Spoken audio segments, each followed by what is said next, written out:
Here we are, everybody. Bryan Callen Show. I wanted to go beyond smart talk, and I love hosting these discussions. Sometimes they're discussions, sometimes they turn into debates, but it's all in the quest to get closer to the truth.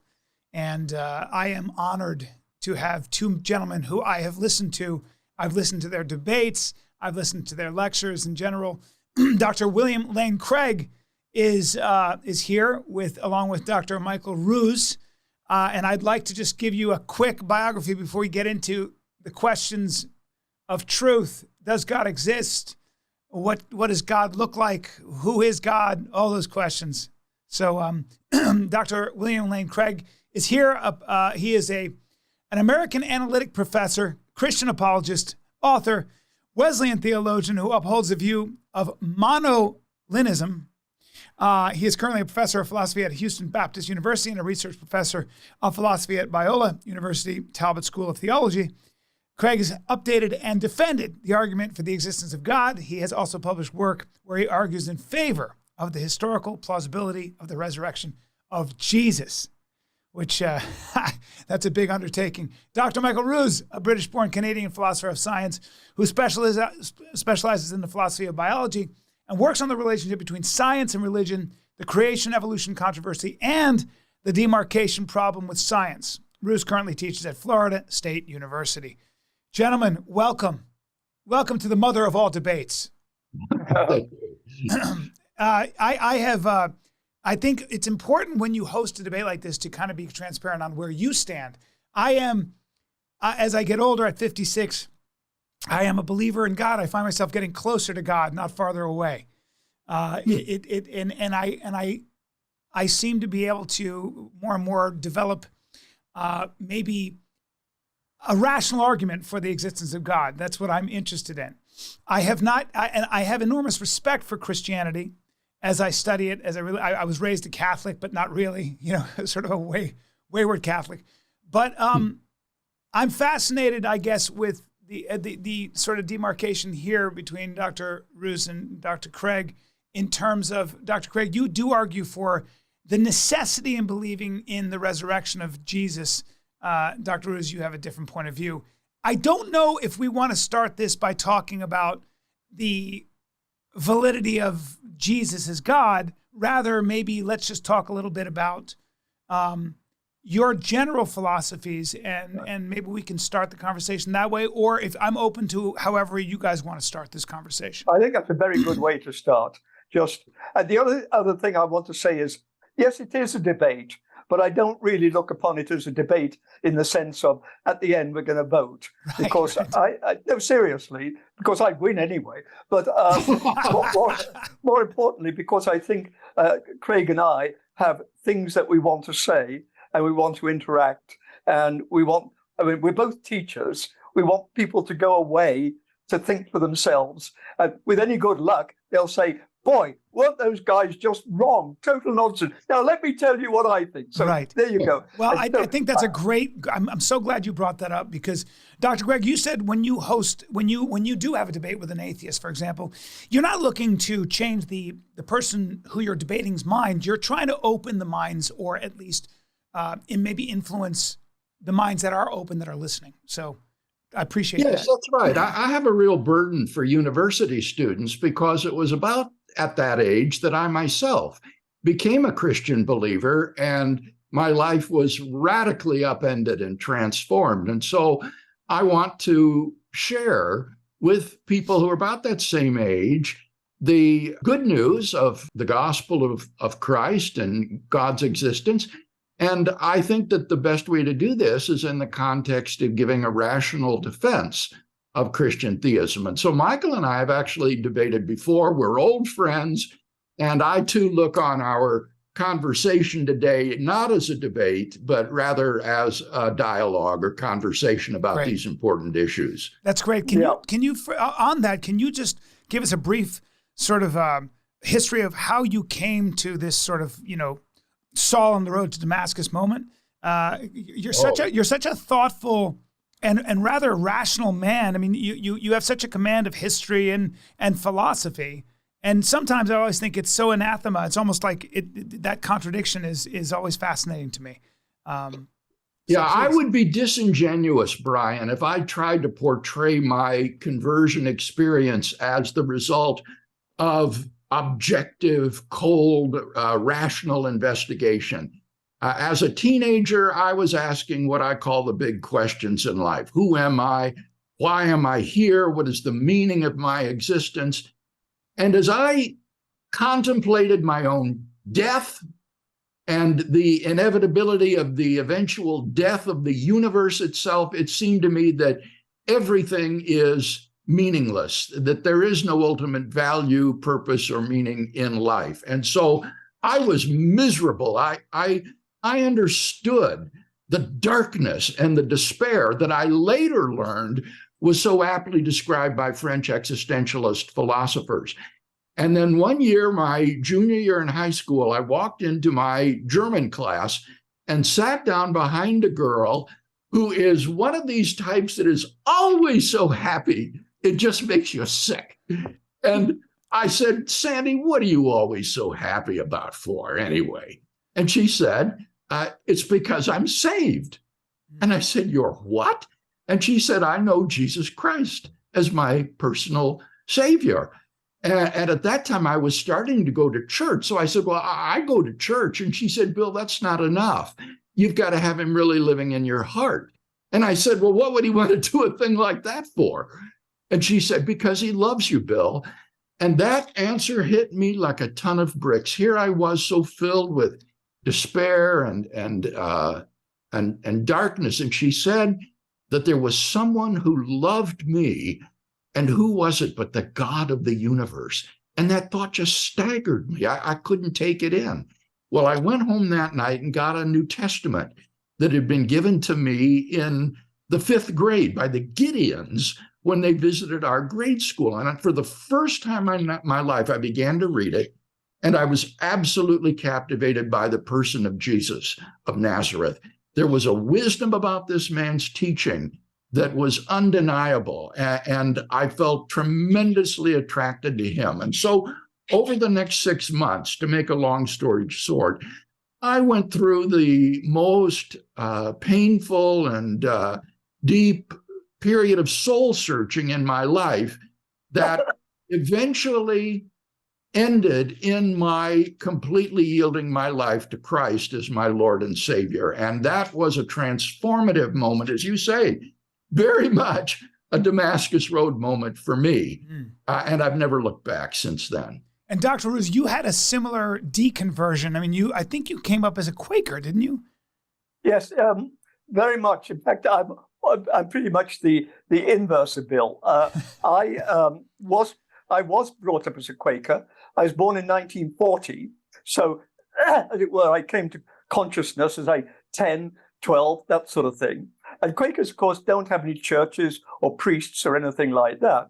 But they have very strong beliefs, particularly about that of God in every person, or what we call the inner light. And that's what makes Himmler so evil and a lion not evil, because Himmler is turning his back on God. So I grew up with this. But of course, I grew up after the Second World War, which was, quote, a good war, as opposed to the First World War, which was just bloody stupid. Right. But, Hitler had to be stopped. My father was a conscientious objector, but he worked with Italian prisoners of war. I mean, he wasn't like Jehovah's Witnesses who said not doing anything. I mean, very much the Quaker way was to say, we're not going to fight. It does not mean we're going to not support our country, whether or not. And of course, we spent an awful lot of time at the age of 10 discussing whether that was hypocritical or not. Can you really free up William Craig to go and fight while Michael Ruse is driving prisoners of war out to the fields to dig ditches?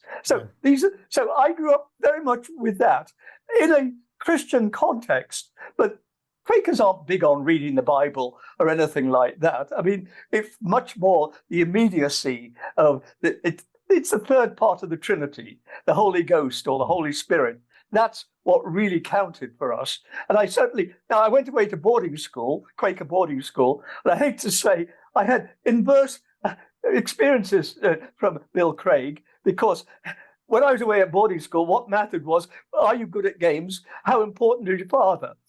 And I have to say, by the time I left there, went to university, I was still a believer. But one day I just woke up and said, I don't think I believe in God. Now, we talked about, Saul on the road to Damascus experience. I did not have in reverse, as it were, suddenly saying, oh my God, Richard Dawkins is right. I'm an atheist. Yeah. And you criticize the new atheists. That would be the big embarrassment of my whole life if I ever said anything like that. But anyhow, as I say, it was more like Lewis Carroll's poem, The Hunting of the Snark. The snark was a bosom, you see, softly, like the baker, my faith just softly and silently vanished away. I really thought that by the time I'm 70, I would be back on side, like Anthony Flew was. You get to 70, yes. You can't afford to make mistakes. Yeah.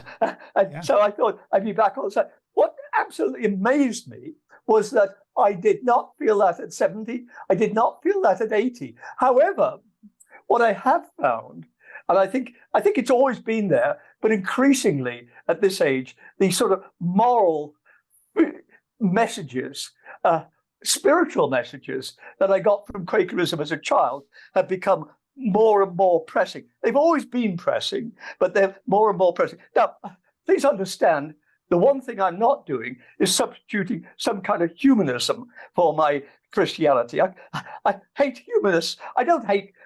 I always say... Well, humanists seem to take credit for... You can't hate Christianity. You just can't. Right. But I sure as hell can hate humanists, because I think that's just a cop-out. So, as I say, I'm an agnostic, and a final word I'll say is, in many respects, I'm attracted to what is apophatic theology, where one can say what God is not, but one can't say what God is. Okay, I've done enough talking. No, I appreciate that, and that's a great characteristic. My thing about Dr. Craig, I can't get away from the fact that all of us, whether we're atheists, whether we're Quakers, whether we're religious in some way, there seems to be it's very hard to get away from the idea that we admire the example of Christ the man, who died with nothing and gave everything and put his own body below a higher principle. We seem to admire a man like that more than any Elon Musk, Jeff Bezos, Julius Caesar. There seems to be an inherent understanding that when you walk in someone like Christ's footsteps, that somehow dovetails along with the tide of the universe, at least the good direction that the universe takes. So I find, but to your humanist thing, I find that people take credit for the notion that they believe in equality, that slavery is bad, that we are not to judge anyone, that if I kill a wretch on the street or I kill Bill Gates, I do the same amount of time in prison because it's not for me to judge. These are all things that atheists would agree with, but they really do have their roots in Christianity, don't they? Yes, I think that's true. The moral transformation of Western society as a result of the Christian faith has been enormous and incalculable, I think. And so many of the Enlightenment values that are affirmed by humanists are, in fact, deeply Christian, because Christians believe that man is made in the image and likeness of God and is therefore a bearer of intrinsic moral value and the possessor of inherent human rights, which command respect for other persons and demands that we treat other persons as ends, not merely as means for our own selfish purposes. Yeah, and that's Dr. Craig. I'm sorry, Dr. Ruse. Can you respond to that? And can you turn your camera? Can you angle your camera down a little bit so I can see more of your chin, sir? I got to see that beard. Fantastic. Look at that. I don't have a chin. That's why you can't see it. Okay. But the yellow's a great contrast to that wonderful skin of yours. But I once had a friend come to stay, And he went into the bathroom in the morning, and he was there for half an hour. And I was wondering if he was doing rude things to his body. I came out, and there was a razor blade package there. I realized he'd been shaving. And I thought, the time I shave every morning by not shaving. Yeah, I agree. You and I with you. are part of the same thing. I'm with you. Anyhow. But just to piggyback onto what Yes. Dr. Craig said, there does seem to be more truth in that a better way to live would be to walk in Christ's footsteps as opposed to Julius Caesar's footsteps. And that's when you extrapolate in that direction, that's what brings me closer to the Christian example. Am I misguided? No, you're not. However, what I'd say is let's put the Christian religion into context. And for me, putting the Christian religion into context basically is Augustine and Aquinas. And I mean, I'm not a Catholic, but I mean, if one looks back, and certainly Protestants owe a huge amount to Augustine, but where did Augustine and Aquinas get their, as it were, philosophical, what should we say, background? Plato and Aristotle. So I mean, without in any sense saying, I don't want to be, obviously Plato and Aristotle weren't Christians, but I see an awful lot of what Bill Craig wants to praise from, as it were, growing up in a Christian environment, a Christian heritage. I'm not going to deny that, but I think it's a mistake to think it's, as it were, it only occurred when Christianity came along, because I would certainly want to put this all against, in the background of as I say, Plato and Aristotle. I mean, I suppose they're pagans, but that seems very weird to call them that. Socrates might have been. I think Socrates would have enjoyed dancing around the fire, stark naked, with a bunch of good-looking young men, but I don't see that at Plato or Aristotle. So right. I'm entirely, at one level, I'm entirely in agreement with Craig, but at another level, I want to say only to stop where he stopped is only to tell half the story. Dr. Craig. Well, I would say that we need to remember that Plato and Aristotle were themselves both theists. And so the medievals, like Augustine and Aquinas, found a great deal of commonality with Aristotelian and Platonistic philosophy. So there is a theistic grounding in those worldviews as well, even though they had no knowledge of biblical religion. Right, in the sense that there was a soul, that you could prove that there were young souls, there were old souls, that this was not this rusty machine, this sort of machinery that my soul is trapped in is not the end all and be all. There is the Isle of the Blessed. There is something beyond this, right? The idea that we can imagine perfection, we can imagine beauty in its perfect form, right? Is that? Well, you're talking Plato now, yes. But as well in Aristotle, he thought of God as being the first uncaused source of order of the cosmos, transcending the cosmos. And so he had this notion of a transcendent God that he called most good, even. It was the source of goodness as well. Right. But so here's a question for you, Dr. Craig. It seems that Jesus was a first century Jew who believed in the Old Testament and prayed to or talked about the God of the Old Testament. I think that he came along and said, look, we need to simplify this Judaism thing. And let's break it down into two, do unto others and believe in just one God. But is it, I've always had trouble with the idea that it seems to me still that Christians, Jews, and Muslims pray to the same God. The difference here is Jesus took on the embodiment of God to Christians, but Jesus took on the embodiment of the God that that Jews and Muslims prayed to, right? So why such a strong very delineation? Important insight that the God of Jesus of Nazareth is the God of the Old Testament.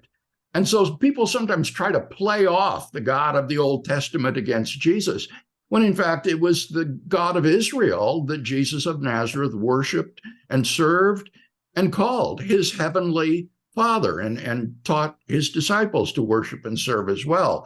So yes, there is that commonality, and I think where Jews, Christians, and Muslims divide is with regard to the person of Jesus of Nazareth. He is the stumbling stone. Yes. That divides us as theists. We're all theists. We believe that God has created the world and revealed himself to the nation of Israel, but neither Jews nor Muslims believe that Jesus is divine, that he is actually God incarnate.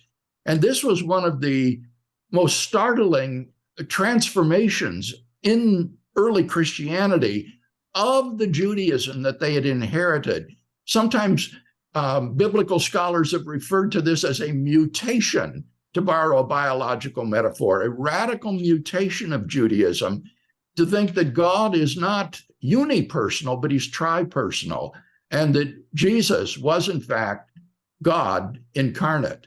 And so that would be a major difference between us. Yes. Dr. Ruse, you could say, if I called you a theist, it wouldn't send you into a fit necessarily. You believe in intelligent design to an extent, don't you? It's just the, can you kind of dilate on? Well, not to use that language, but go on. Well, I think that I can see there's a big difference between you and Dr. Craig in that if I were to say to you that Jesus was risen, you would say that makes no biological sense. It's to take everything we know about Darwin, everything we know about evolution, and just throw it out the window. It doesn't mean you don't live a moral life. It doesn't mean that there isn't some kind of, you're probably agnostic to the idea that there is some intelligent and maybe benevolent design at the end of the day.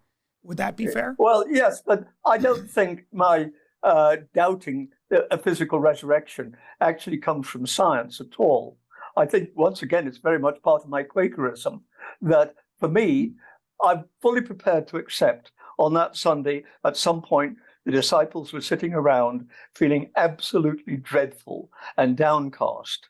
And then suddenly they said, our Savior lives. And it all changed. Now, I don't give a damn whether that was a physical resurrection, I doubt it was, or whether it was a psychological or what. I mean, the example I always use is Dunkirk.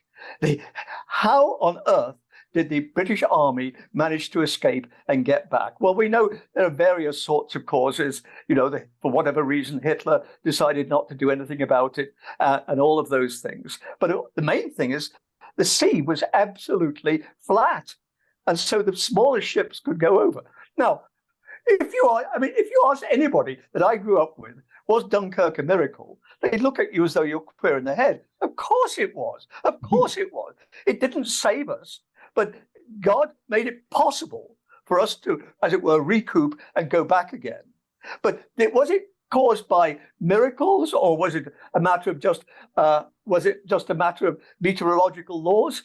I think all of the people would have said, that's not the question you asked. That's totally irrelevant. What's relevant is the meaning. And as far as I'm concerned, that's about the resurrection. Whether or not I want to read into it what Bill Craig wants to read into it is another matter. But I have no problems with the resurrection. I have problems with the idea that miracles must involve change of law. It's like the marriage at Cana. I mean, water into wine. It's a lovely idea, but isn't it much more sensible to say that Jesus or others shamed the host into saying, God, I am a total, or I can't use the word shit on this program, yes, but you know what I mean. You can swear. You can I'm swear. going to go down and get my best Burgundy and bring it up. So I take that to be the real miracle, or the feeding of the 5,000, that the people who've got food turned to others and said, please share, please share. Right. Now, that for me is the meaning of a miracle. So for me, as I say, I'm perfectly comfortable with the idea of miracles, but it's not even a question of whether or not the laws are broken. It's just the irrelevance of the question of whether or not the laws are broken. Right, Dr. Craig, why isn't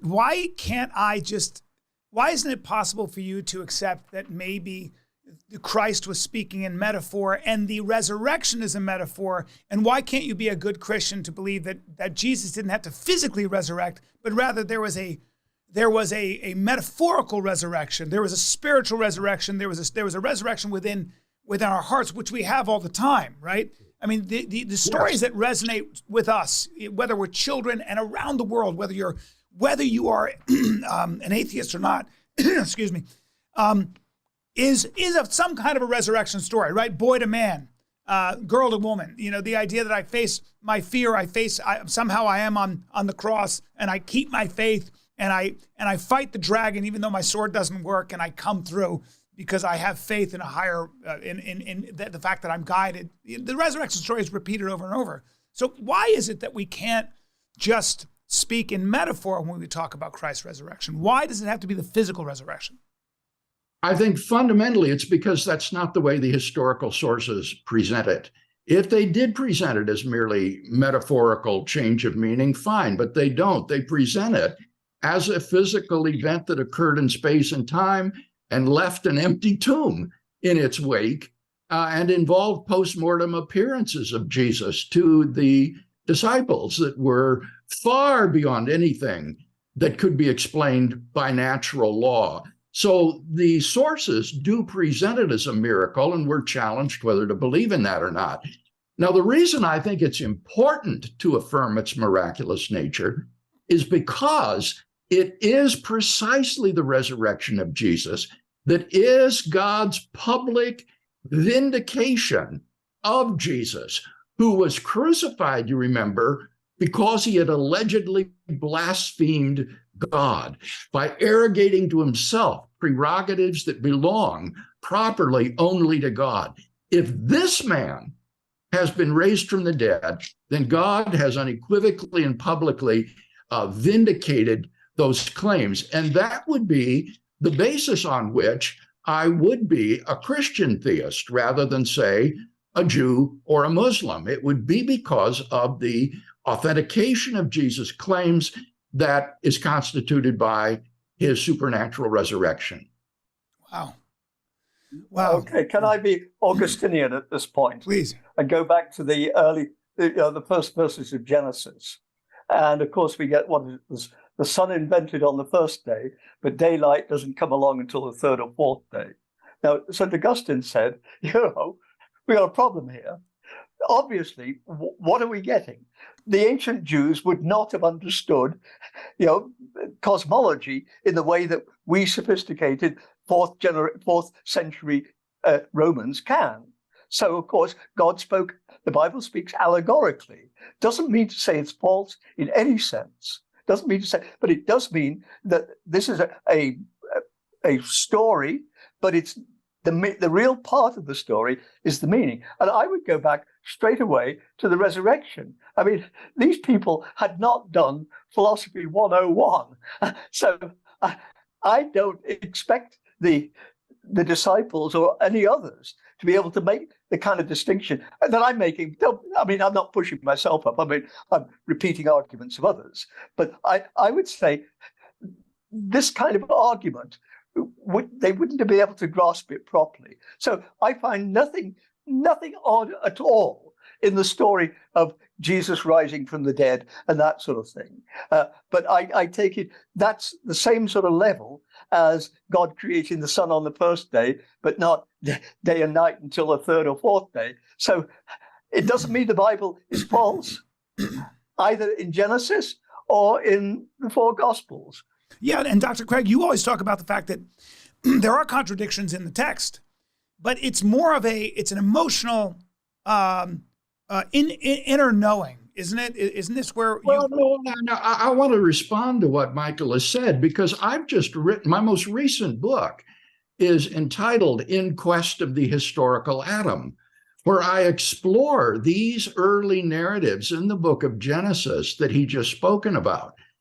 And in doing literary interpretation of texts, it is absolutely vital that you first determine the literary genre or type to which that literature belongs. For example, the Psalms are poetry and therefore are not to be interpreted literalistically. The book of Revelation in the New Testament is Jewish apocalyptic literature, which is filled with symbols not to be taken literally. On the other hand, the books of 1st and 2nd Samuel are straightforward historical writing. Now, when you come to the opening chapter of Genesis, as Michael has said, this belongs to a type of literature that is mytho-historical. It has very close resemblances to other ancient Near Eastern myths that provide a kind of origin story for a society or culture that anchors the values and institutions of that culture in the deep primordial past. And it's significant literarily that myths need not be taken to be literally true, as Michael said. So I don't take Genesis 1 to describe God's creating the world in 6 consecutive 24-hour days.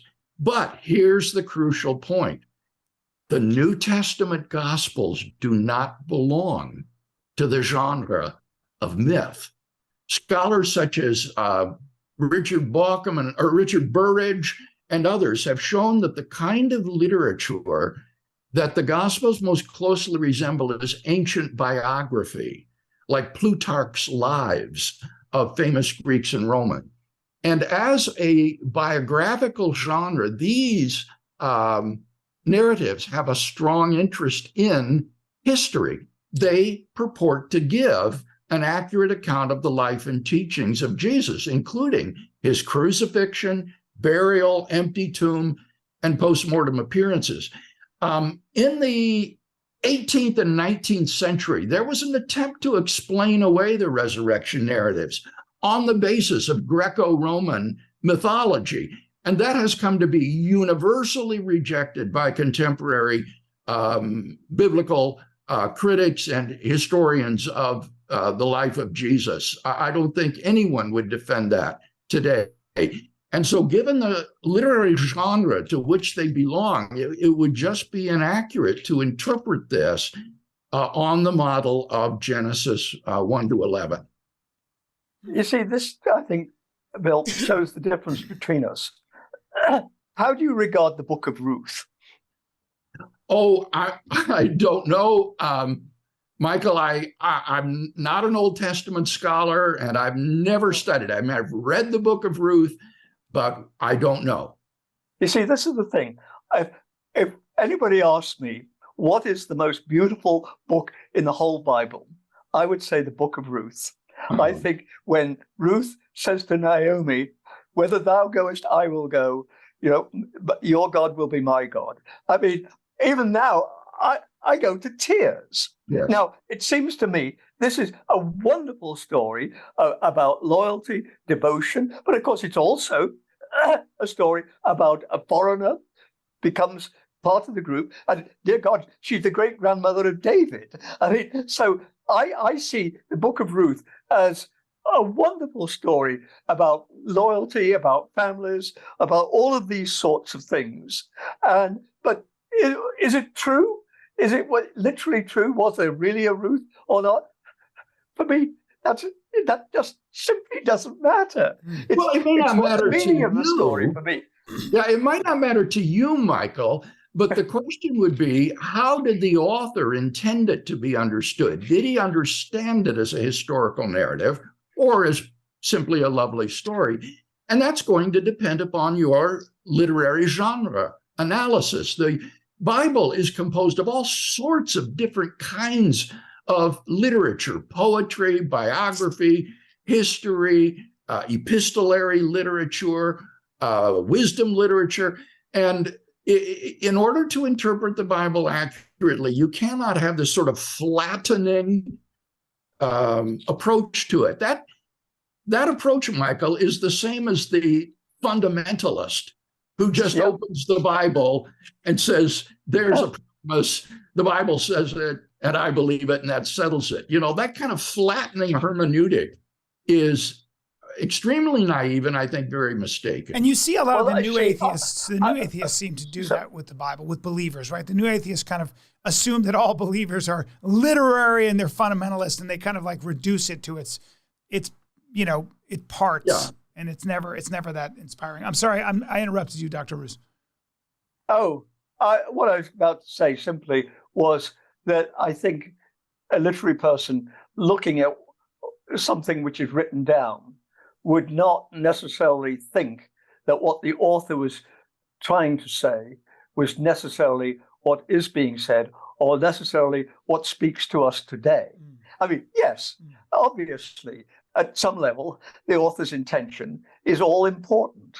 But I could well imagine somebody saying, let's say Jane Austen, somebody reading Jane Austen today could say what she was showing was certain aspects of, say, male-female relationships and these sorts of things that we now, if I say post-Freudian, doesn't mean I'm a Freudian, but you know what I mean, that we today would be inclined to look at this and say, yes, what we see being enacted with Lizzie Bennet and Mr. Darcy and these things, we see now what's going on in a way she might have grasped, but I don't have to say that she would have been able to spell it out in neo-psychiatric or whatever terms. So it's the same with something like the Book of Ruth.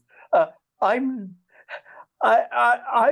just seems to me, I don't care whether it's true or not. I mean, it would be nice if it is true, but I don't care. You have to. What for me is it's the meaning of the thing that counts. And that takes me back to Christianity, is for me, the literal resurrection and all this stuff about it must be true because it was women who first saw him and women didn't have the status that men have. So it can't be, it has to be authentic. Well, you know, somehow, for me, that's almost sacrilegious. We shouldn't be getting into those arguments. We should be getting into what's the meaning of Jesus's love and his death on the cross. Now, I can see a real argument going on, say, between those who believe in substitutionary atonement and those like Eastern Orthodox and Quakers who think, no, it's more an example of perfect love. I can see meaningful arguments there. But, oh, my God, it must be true because it was women who first reported on it. Give me a break. Well, Michael, that argument, and just to make it clear for our listeners, this is an argument that has persuaded probably the wide majority of New Testament critics, Jesus scholars, that the narrative of the empty tomb is not just a metaphor, but it's an actual historical event. Why? Because if this were just a literary creation of the early church, in that patriarchal culture, they would have had male disciples discover the empty tomb. Peter or John, whose witness was credible in that society. The fact that it is women whose witness was regarded as untrustworthy and worthless is best explained by the fact that, like it or not, they were the discoverers of the empty tomb, and the gospel writers faithfully record this. Now, I grant you that doesn't give you the meaning of the narrative and its subjective importance for one today. But at a historical level, this is a really important argument that most New Testament scholars have found compelling. You know, Dr. Craig, you said something very interesting, and I want you to respond to this in a second, Dr. Ruse, because you are somebody who believes in objective truth. And I think that human beings have a predilection to sort of believe in an objective truth. Even if you were to say, and you said something really profound to me, you said, I listened to you at a debate, you said, well, there's no such thing as an objective truth, except for that statement, which must be an objective truth. The objective truth, there's no objective truth. So it's a trap that a human being, it's impossible to get out of when you, every time I read all the philosophy I find myself going in a circle. And Dr. Ruse, where do you find objective truth? And is objective truth the goal here? Even without the idea of Christ being God or even God being the God of the Old Testament or whatever, where do we find objective truth? And is objective truth worth the endeavor, worth the reach, I suppose? Who's that a question for? Oh, that was for you, Dr. Ruse. Because it seems to me that the objective truth that Dr. Lane is arguing for is that Christ was risen and that he was indeed God. And then he's got his body of work to prove that is the case. Where is the idea of looking for truth and I'm saying objective truth, worth the effort.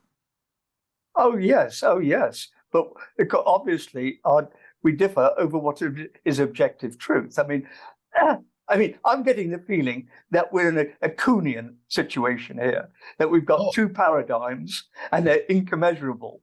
It doesn't mean that Bill Craig is stupid, or even though, I might go away and say, my God, that was a bloody silly argument, wasn't it? But it doesn't mean that. It means that he's seeing from one perspective the rabbit, if you know, and I'm seeing from the other perspective, the duck.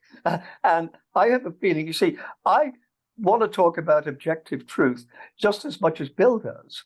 But if I were a Christian, I would be absolutely committed to the idea of objective truth, that yes, Christ did rise, but what did that mean?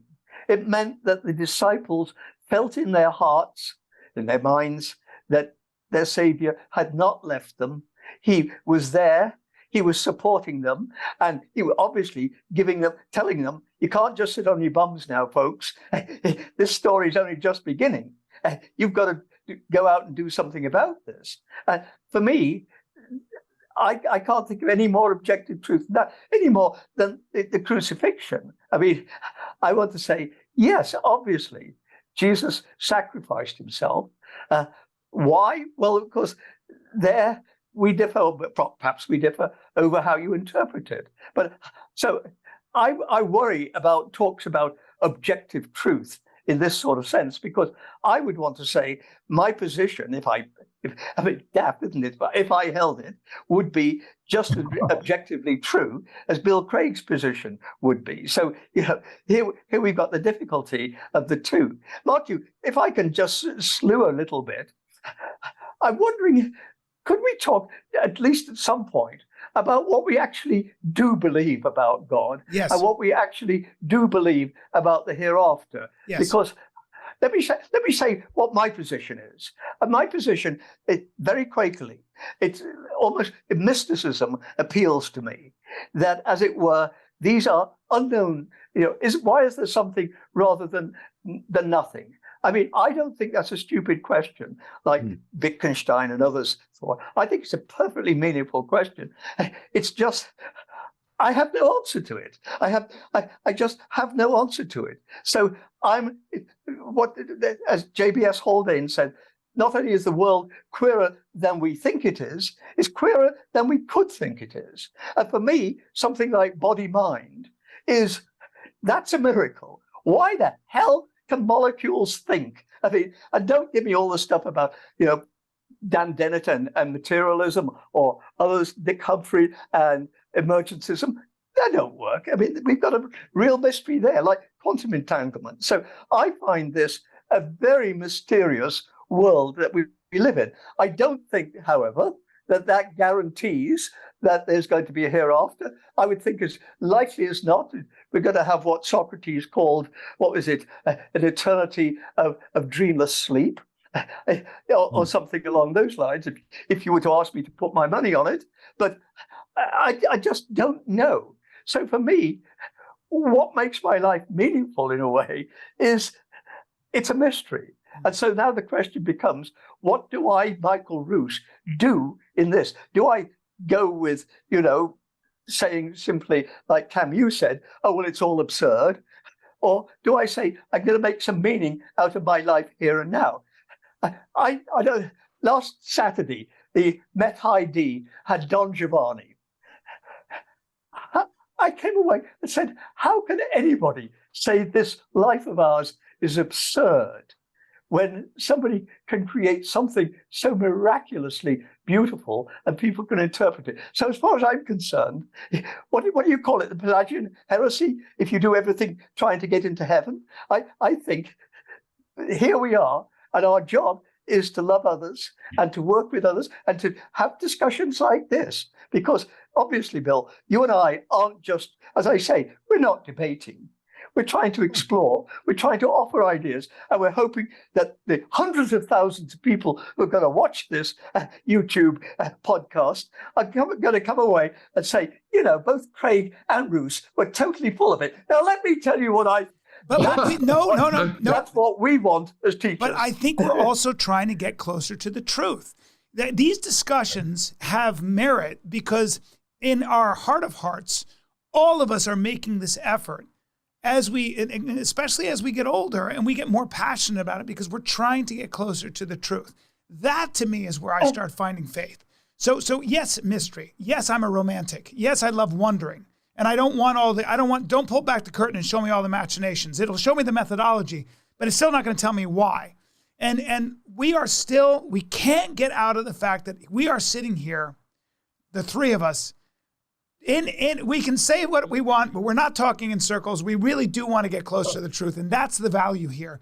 And so that Dr. Craig always leads me closer to the idea that I need scaffolding. I need bedrock I can anchor into. And that if that means I have to accept or embrace an objective truth, even if it's an act of faith in saying Jesus was God, I can understand why that's a very important thing to embrace. It really is an act of faith, and it's a very scary one. But I'm sorry, but that's just my 2 cents of kind of seeing where you're at.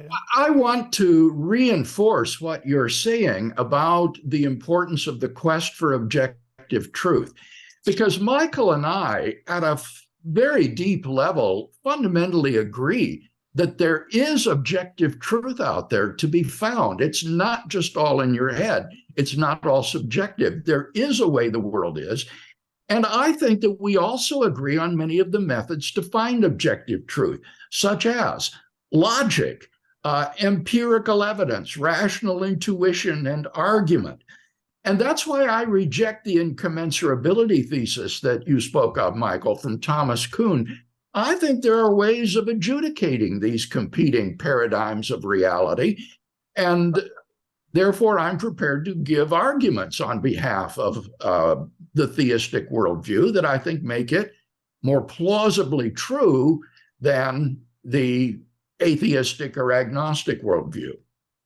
Well, let me just swing round on that and bring up 2 things. One that troubled John Hick a great deal, who incidentally became a Quaker at the end of his life and went to the same school that I went to. But he was my doctoral mentor. He was my doctoral mentor. Didn't have the bloody awful headmaster I had. Anyhow, how do you deal then with a Buddhist who grows up totally ignorant of Judaism, of Jesus, of any of these things, but nevertheless, as we look at their life objectively, we want to say, yes, that truly was a good person. They cared about others. They utterly cared about their family. They tried to tell the truth. They tried to help others, all of these sorts of things. But they did it in total ignorance of Jesus, of any of these things. Now, that's the one problem I have. And of course, the other one is the problem of evil. How on earth do you say you're God with Heinrich Himmler? Well, the problem of the fate of the unevangelized, as it's called, is an issue on which Christians have a diversity of views. My own view is that the New Testament teaches that God judges people on the basis of the information they have. And so people who have never had the advantage of hearing the gospel of Christ will not be judged on the basis of their faith in Christ, because that would be manifestly unfair. Rather, they'll be judged on the basis of their response to the light that they have. Now, how that is, or how their response is, that's up to God. I'm glad it's not up to me to judge. But I don't think anyone will be unfairly condemned because of the accidents of history and geography. That's a great answer. I didn't expect that answer from you, Dr. Craig. I've written fairly extensively on this, actually. And I remember at the beginning you introduced me by saying I'm a Molinist. Yes. Which probably most of your audience wouldn't. I don't know what that means. I've offered a Molinist perspective on this problem of the unevangelized as well, that I think is very provocative and helpful. Very much so. Go on. Tell us what it is. Oh, well, it is that God, prior to his decree to create the world, knew what every free person would freely do in any circumstances in which he would place that person. And so God has so providentially ordered the world that everyone who he knew would freely respond to the gospel if he heard it is created at a time and place in history where he does hear it. And so long as that's even possible, it shows that there's no inconsistency between God's being all loving and all powerful and some people not hearing the gospel and being lost. Gosh, that seems to me even more out to sea than it must be true because there were only women who saw. That's a good. If you disagree with the women argument, you are putting yourself in opposite wide majority of New Testament historians. You don't have to buy my Molinist view, but my Molinist view merely needs to be possible in order to solve the objection. It's like a free will defense of the problem of evil. It just needs to be possibly true. But God. Well, the problem of evil, I mean, I don't know what you say.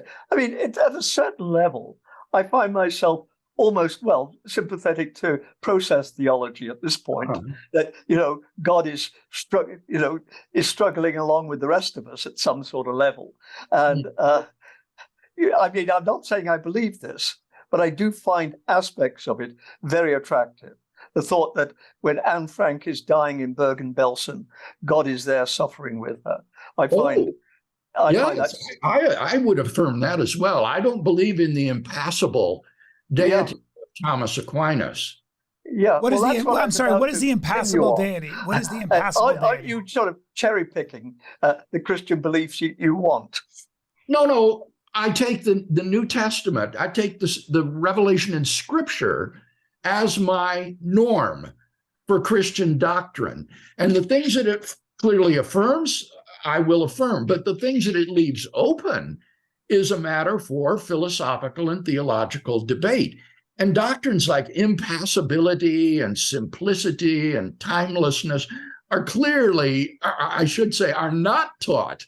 They clearly are not taught in the New Testament. And so these are open questions to be explored and the answer's provisionally held. Dr. Ruse, do you believe that there is a direction in history? Do you think that we are moving are we moving closer to the truth as human beings?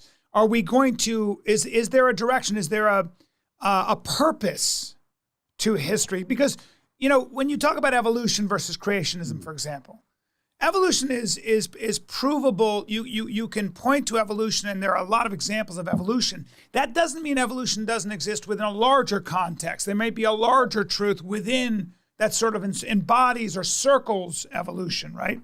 So, is there? Do you ever? How do you wrestle with the idea that there is?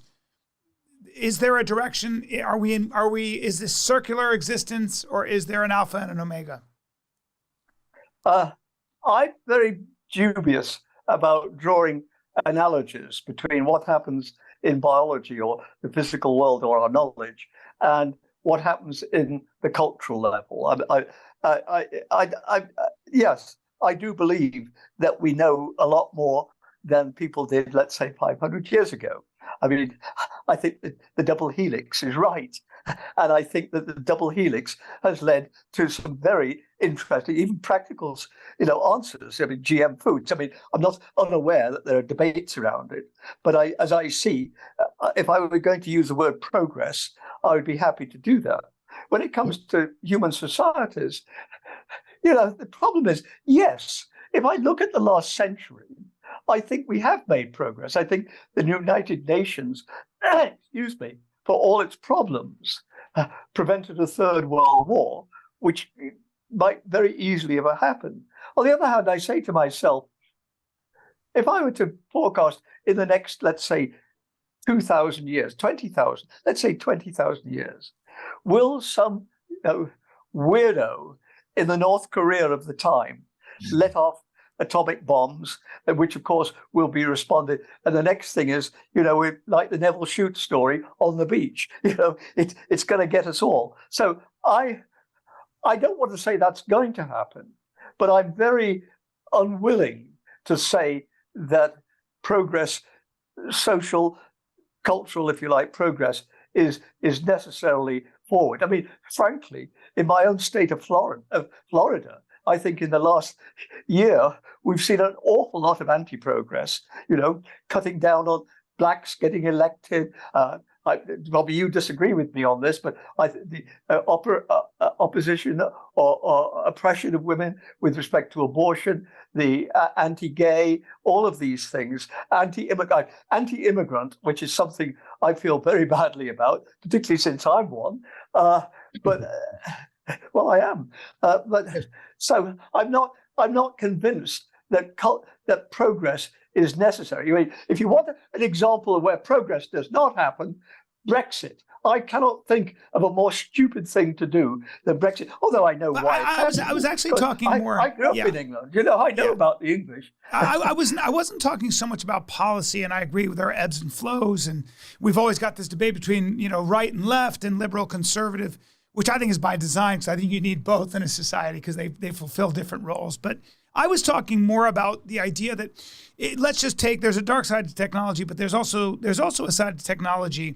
I always wonder, as we are tapping into the neural net and the internet brings us closer to understanding what it is like to be someone else. You can have these virtual experiences about what it's like to be a refugee in a tent somewhere and things like that. There does seem to be this idea that human beings are more aware. So someone in Iran, a woman in Iran who gets shot at a protest rally, and her father is holding her as she's bleeding out on the pavement. All of us, whether she's in a hijab or whatever, all of us who are rational people understand that that person there is dying exactly the way my wife would die. That father there is feeling exactly how I would feel if I was holding my child, even though I'm a world away. I don't think I think that is something that's different. I think that Christianity has always preached that and tried to bring, or religions have, let's say. But I do think that we are able to see that more and more with technology. And I guess I was asking, that seems to be for a reason. That seems to be, it does feel like we are being nudged closer together. I don't know what the outcome of that's going to be. I don't know what miniaturization of thermonuclear weaponry will be, or gene editing when you can edit a virus that can kill all of us. I don't know when the apocalypse comes, if it ever does. But it does seem that there is a direction. It feels like we are all, at least all of us, believe in some direction, even if you're a scientist and a radical atheist. The idea is science can free us. Science will move us in a direction that is pain-free. We'll live much longer, maybe forever. This is the Ray Kurzweil thing, right? Scientists are just as religious in many ways about their science. And I think human beings can't escape the idea that we believe in something. We believe in something. So maybe I don't know if there's a question there. I just want to throw that out there. I think that although many evolutionary biologists would disagree with this, it's obvious that the evolutionary process exhibits progress from primitive bacteria up through eukaryotic cells, on up to fishes and amphibians and mammals, and finally, human beings. The history of life on this planet has been one of increasing diversification and complexity. And so there's definitely a direction to evolution in that sense.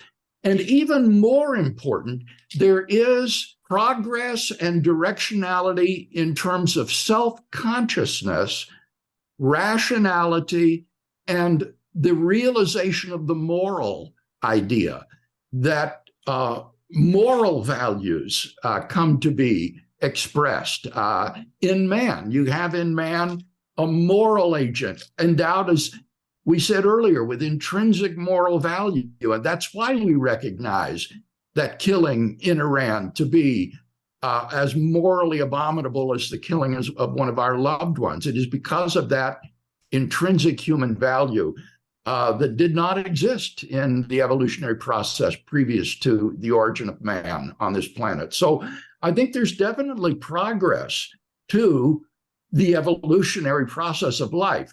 But here is the dark note, the sad note.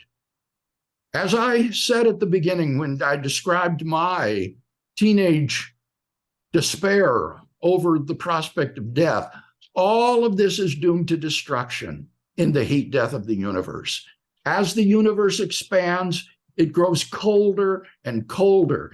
Eventually, all the stars will burn out and there will be no light. There will be no life. The stars will collapse into dead stars and black holes, which then may dissolve eventually into a thin gas of radiation expanding into the endless darkness and the cold recesses of space. And this is not science fiction. This is the way it's really going to be if God does not exist, if atheism is true. So on the atheistic story of life, in the end, it's a tragedy. There ultimately is no hope. There is no purpose, which we are realizing everything is doomed to destruction. What about multiverses? Right. In each multiverse, you will have that thermodynamic demise of that universe within the multiverse, so that each portion of the multiverse will become increasingly marooned and isolated from other parts and will soon grow, well, not soon, eventually grow dark, cold, dilute, and dead. So that ultimately that doesn't provide a means of escape, wholly apart from the question of whether there really is a multiverse out there. Yeah. Well, of course, you could, if you have multiverses, I don't see any issue about multiverses, being created or however it is coming into being on a temporal basis. I mean, we know that our universe has a temporal basis, doesn't?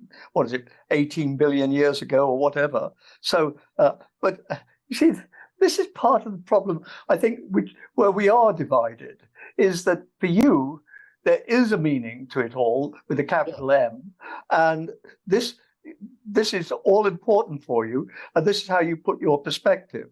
Whereas, if you like, I really am an existentialist. I don't have that comfort, if you like. Yes. I think that if you want to say life is meaningless at some sort of level.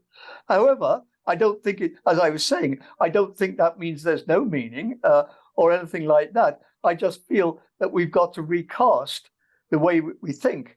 And so even if you're right, for me, I would rather go my way than, as it were, say, well, it's really important to get on side, before it's too late. So this is my problem, is I just don't have that, well, what is it, sense of divinitatis or something like that, that Plantinga's always going on about. But can you accept? Here? I mean, as I say, I'm not an atheist. If anything, apophatic theology, it suits me. That I can say that God is not Michelangelo's God, holding out his hand to Adam, and a lot of other things. I mean, obviously, but that's a meaningful statement. It's just like a human writ large, because if he is, I don't know how the hell you could explain Heinrich Himmler. So for me, so much of it is just a mystery. And without, well, of course, now it's going to come round, without saying I'm a braver person than you are, Bill Craig, I am, because I'm prepared to face up to, as it were, the abyss in a way. And I don't really mean this in a nasty way. But I think you, as it were, took another path when you were 16, or however it was, old it was when you were chatting up this girl in front of you. But Dr. Ruse, you are looking for meaning. The whole point of this conversation and your life and asking these questions and studying the leaders of thought in all these fields, I believe, is points to the fact that you are in one way or another at least trying to get closer to something like the truth, or get closer to being more right than you were wrong. And so what is that direction, if we were to extrapolate that direction that you seem to have dedicated your life to? Isn't that where you're looking for meaning? Isn't aren't you in the direction of truth when you're trying to do that? Aren't you? Because you are agnostic, but you are pretty religious in some ways, it sounds like. I mean, it's hard to get out of this trap. I don't think that you are a man who says, well, it's all meaningless. I don't believe that. That's you wouldn't be having this conversation if it wasn't. Well, just an interjection. When you call me Dr. Ruse, I feel terribly embarrassed. The only people who ever called me Dr. Ruse were students who hadn't done their assignments. That would be me. That would be me. I've always been a hopeless student. And you look like the kind of student that I'd have trouble with. When I say midnight on Monday, I do not mean 8 o'clock on Tuesday morning. That's me, baby. Anyhow, I'd come up with 1,000 excuses. Yes, I would like to make it clear that what I said about the ultimate hopelessness and purposelessness of an atheistic view is not meant to be an argument that atheism is false. It may very well be the case that the truth that we're talking about is dark and tragic. But I think what this does go to show is the importance of the question. I don't think anyone can live consistently and happily within the atheistic framework of life, because it would force you to regard your own life and moral decisions as ultimately meaningless and purposeless. But I think it underlines the importance of asking ourselves, well, which view of the world is true? Is a theistic worldview true, or is an atheistic worldview true? And we haven't actually discussed any of the arguments for the existence of God this afternoon. Maybe we'll need to have another program where we get around to that. I would love to do that. I would defend various arguments to break this incommensurability that Michael describes and give some grounds for thinking that a theistic worldview is actually true. Can we do a round 2 on that? I would just love to do that. It's just we can start there. Yes, and you're right, actually, Bill. Of course, we haven't discussed these things. However, which was the topic for today, right? Yeah, but I think we both agree that we have been engaged in really important issues. Yes, we've not been, as it were, shunting it on one side because these are too difficult or they're just going to lead to clashes. I think, personally, the way this conversation has gone has been fantastic. Really, I mean, I think that we've grappled with some issues that really need to be brought out and be discussed. But I don't know how much longer we're going to go on. We've got about 5 minutes. Let me just simply say that I take the challenge of the metaphysical meaningless of the whole thing to be a challenge as to don't give up. Don't just sit on your bottom and, like the chap in the A. Mills story, and then he sat on his bottom until he was saved. No, I think what we try to do is make meaning of our life as it is. And I would say serving others and also inquiring about the world, epistemology and ethics. And I think you can make for a very meaningful life. Dear God, this last hour, anybody who said that this has just been meaningless or something like that, well, they flunked. I'm not going to pass them. Maybe you would, because you're a Christian and you're nicer than I am. But as far as I'm concerned, what we've been doing is something which is tremendously meaningful. It's not meaningful with a capital M, but I think it is. I'll say with a capital M. That's where we do it. Well, Dr. Craig, can you tease us with maybe if you guys would grace me with another of these? I want to do a round 2 because I'd like to. Can you just in closing? Give me an idea of what you wanted to do and where you wanted to make the argument for the existence of God. Yes, the question was why believe in God, yes. Right? And so I interpreted that question at one level to be asking, well, are there any good arguments for God?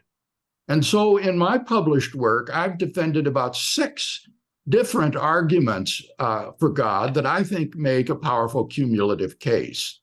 Can you go through those 6? Can you give us the footnotes? If I might say so, yes. I think that is a hint for round two. 100%.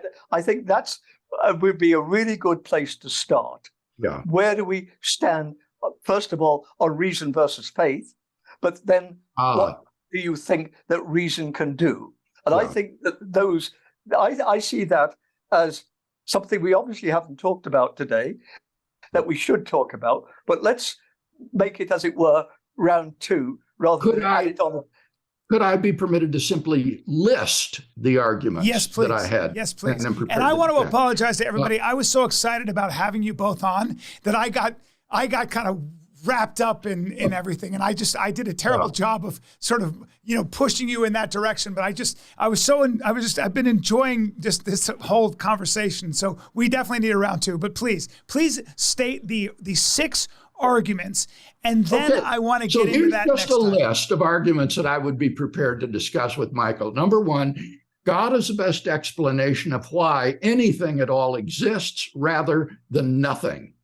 2, God is the best explanation for the origin of the universe at a point in the finite past. Number 3, God is the best explanation for the applicability of mathematics to the physical world. Number 4, God is the best explanation for the fine-tuning of the universe for embodied intelligent life. Number 5, God is the best explanation for the objectivity of moral values and moral duties. And finally, number 6 would be that the very possibility of God's existence entails that God actually does exist. You just got punched 6 times. 6 times you just got punched. Salivating. I'm salivating. Yes. We have laid the groundwork. This has been nothing but an introduction, ladies and gentlemen.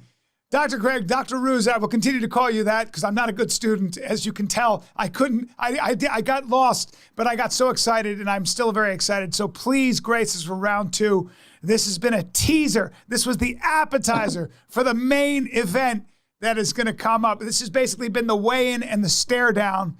And I am honored that you graced me and this podcast with your time and your ideas. And I think this is the most important discussion, at least in my life. So I'm very, very excited. And I want to thank you both for taking the time. Please allow me to, I'll reach out and we'll try to schedule round 2 sooner than later, I hope, because this is, I'm salivating as well. You threw 6 punches, 6 punches. I'll give you till 5 o'clock this afternoon to get in that paper without taking marks off, okay? I'm on it. I promise Brian Booth will reach out to both of you. I really appreciate your time. Thank you, gentlemen. Thank you so much. And thank you. And Bill, good to be with you, Michael. Thank you too. I love talking to people like you. I just, and I say it's not a debate. I mean, obviously we want to make our points, but I feel that we haven't been trying to, as it were, score points. These are important issues, and they should be talked about by very intelligent and very learned people. You're both good men. Before I say anything more. You're both good men, and you do good work, I have to tell you. And it's really an honor to be part of this conversation. Okay. Thanks a lot, folks. Talk to you soon. We'll schedule it right now. Thank you, gentlemen.